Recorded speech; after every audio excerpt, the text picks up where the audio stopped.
Hi, everyone. How are you? Welcome to this week's training. I'm so excited we're all here together again. And I'm back in Colorado. Unfortunately, I did catch something on that darn airplane on the way back. So I am dealing with a cold.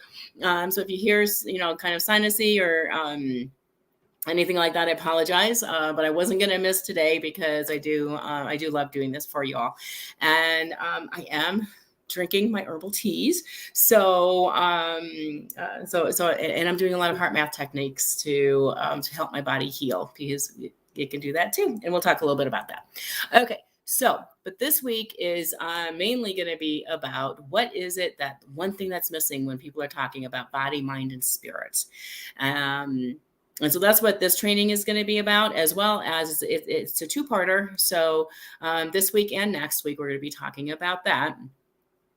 And before we talk about it, though, I do need to talk about resilience, because resilience is so important. I know I've talked about it before, but it is crucial that you are resilient, and it is crucial for this training to make sure everybody understands that. So heart math's definition, I'm not going to quote it directly, but the two things that are really, really important when it comes to resilience is preparing for and having the capacity to handle any stressor that's coming along. So how I want to talk about this today is using your phone.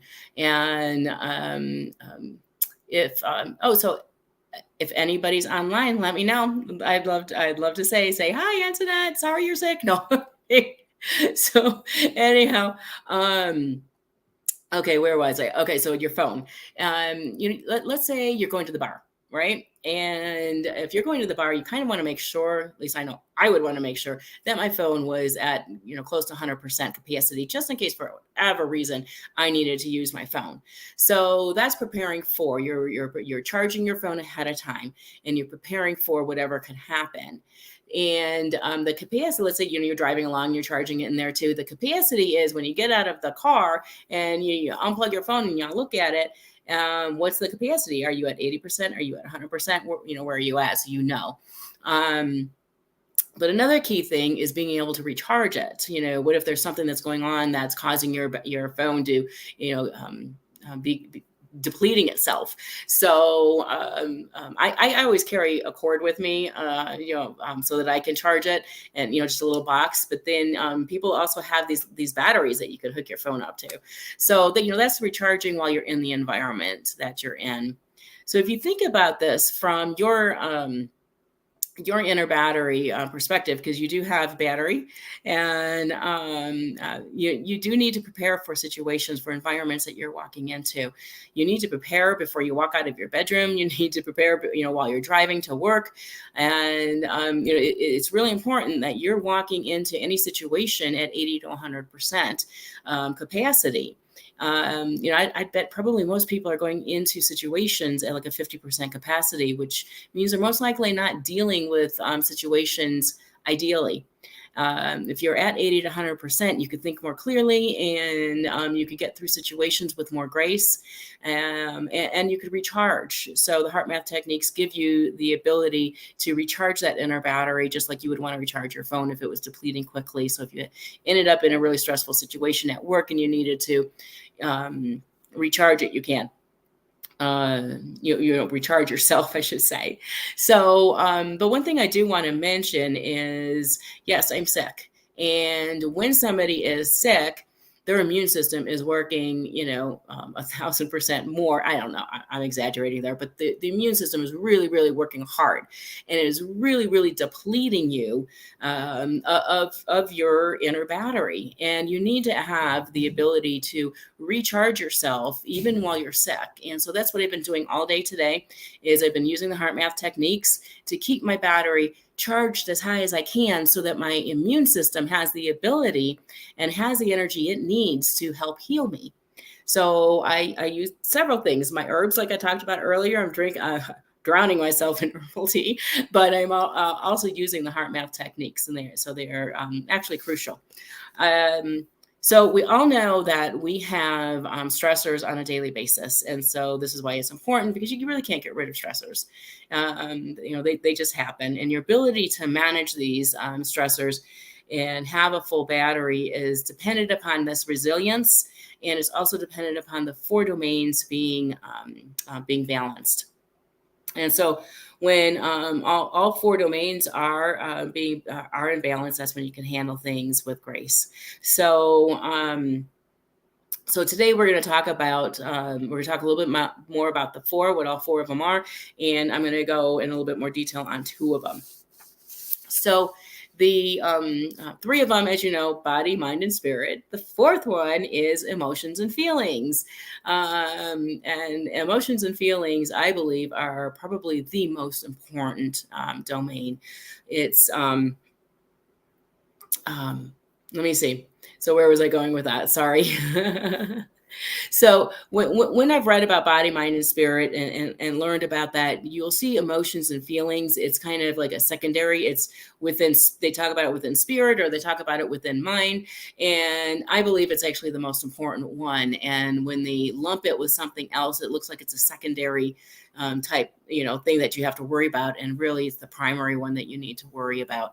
It is the one that is bringing any kind of your situations to you. As we've learned, it is the magnetic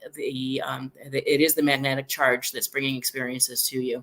So the four domains need to be balanced. You need to have high resilience, which if the four domains are balanced, you do have high resilience, and it helps you before, during, and after a stressful situation. So let's go ahead and let's talk about body or physical. So in order for that to be balanced, you need to have a good, healthy diet. I know a lot of people don't like the word diet, but really, a diet is just what it is. It's what you're eating. It's how you're eating. It has nothing to do with a diet. Shouldn't be something that's secondary. Oh my God, I have to go on a diet. You're already on a diet. So it needs to be a healthy diet, and you need to be exercising. I add one more thing to this. I add the microbiome. You do need to have a healthy microbiome, and you need it to be diverse. You need it to be balanced. And the reason why is because, and we've talked about this in, I think it was the one on the training that I did on sugar. You need the communications. Your gut is communicating with your brain, and it's doing it through the vagus nerve, which is the super highway to the brain. And you need those communications to be healthy communications. And there's actually two things that are communicating with the brain through the vagus nerve. It's not just your gut, but it's also your heart. But we're talking about the gut right now. So you need that communications to be very healthy. And and this leads us to the mind, because in the training that I did, the robot, are you the robot, or are you the observer? We talk about the difference between the brain and the mind, and how they are quantumly entangled. And so if you don't have a healthy brain, your mind's not healthy either. And so you need to go back to that training and learn more about that. But the balancing of the mind is dependent upon your not only the communications going to it, but it's also dependent upon your thoughts. Are the thoughts more dark thoughts, or are they light thoughts? And we learned about our thoughts in the training that I have, the Cherokee Story of Two Wolves. You want to go to that training as well, because I teach some tips and tricks to be able to move from those darker thoughts over to lighter thoughts. And that's what's going to help you to have a balanced mind. Okay, so I'm going to stop there, but it's really important that you don't leave me yet, because I've got something that you all want to hear at the very end, and we're going to be ending here soon. So next week we are going to talk about the spirit, and we're going to talk about the emotional domain as well. So for the rest of the month of February, we are going to be concentrating on the heart, because, it's Valentine's, right? So we might as well. But the one thing that I'm really excited about that I am going to do for you all, well, not all of you, only 10 of you, and I'm going to teach the foundational heart math technique for free. And I'm going to do this in a Zoom, and it's going to be one of the lives this month, one of the Thursdays, 3 p.m. lives. And it's only going to be on Zoom. It's not going to be able to be accessed any other way. And the reason why I have to do it this way is because through Heart Math, I'm only certified to train 10 people at a time. So I have a lot more people than 10 in my group. I cannot train all of you. Like I said, I could only do 10. So I am going to put a post out on how you can get to and register for that class, for that free class. So if you want to learn the foundational technique that helps you build up your reserves, build up your resilience, then you need to register for that class. Okay. All right. So thank you so much for joining, and we will talk to you again next week. All right. Bye. Yep.